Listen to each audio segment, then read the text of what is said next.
We've been asked to have a look at a garden in Wilmslow. You can see that the surface of the garden is extremely wet. And when you walked across it, you sank into the surface, you had water around your feet when you walked across it. So we've removed the surface. Here you can see us taking some of the garden features out that were no longer required in the garden. We had to take the entire surface out. It became so wet and so moss-ridden that there was no point in keeping the surface, so we actually take 2 or 3 inches of the surface out. Here you can see some of the work going on and how deep the digger was sinking into the surface of the garden.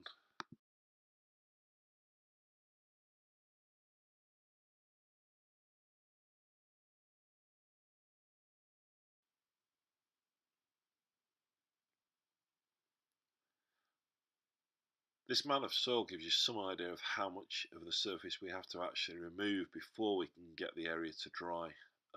Once we've taken this surface out, we will then dig channels, add drainage in, and run the water off the garden.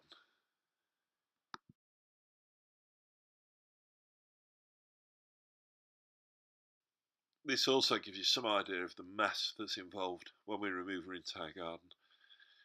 The next picture will show you the front of the house, where we had to take all the garden down a side passageway to the front. Probably 40 or 50 tonne of garden came out.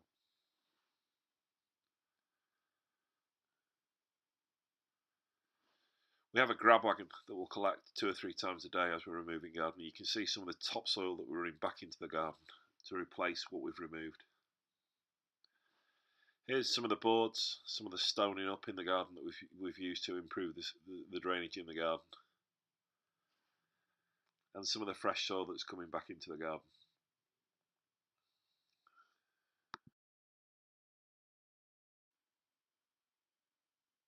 We're starting to rake the topsoil across the garden to bring the levels up and level out any dips and troughs that are in the garden.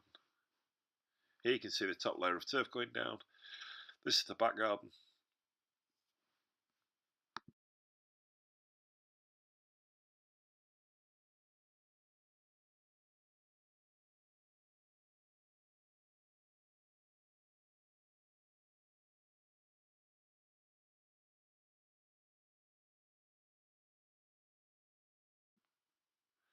Here you can see the front garden where we've also been asked to lay some turf down. Unusual that we work in the front gardens. Generally the problem's always in the back garden, but here we had to carry the back garden through the front garden, so we replaced that as well just to tidy it up.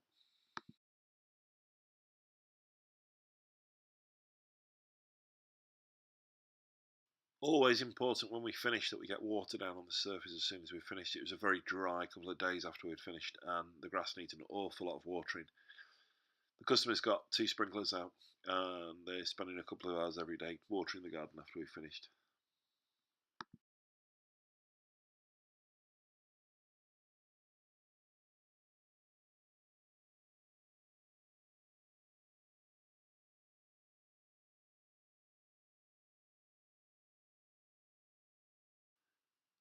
Here's a flower bed in the right hand corner, and once we'd finished the garden we noticed that the flower bed was holding water. So if you look to the right hand side of this flower bed, you can see that we've actually dug through to the land drains that we've put on the other side, which will help with the drainage in this. With a brick construction around the flower bed, the water has nowhere to go, so we have to add drainage and a channel to allow it to go. We'll also add a topsoil to this, just to allow the water to drain through.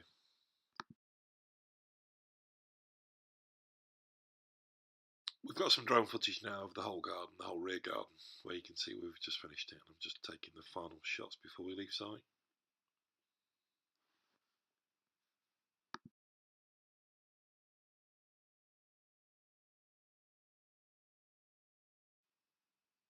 No need for the sprinklers today, because you can see that it's raining quite heavily today, so you can turn the sprinklers off today. Just let the rain come down and water the garden.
So when we removed the rear garden, we had to put it onto the front garden. And obviously we made a mess of the front garden when we were doing this, so we replaced the front garden. Now there was two gardens at this house at the front, one on the left and one on the right hand side of the drive. And to match the turf, we actually cut the other side as well and replaced that.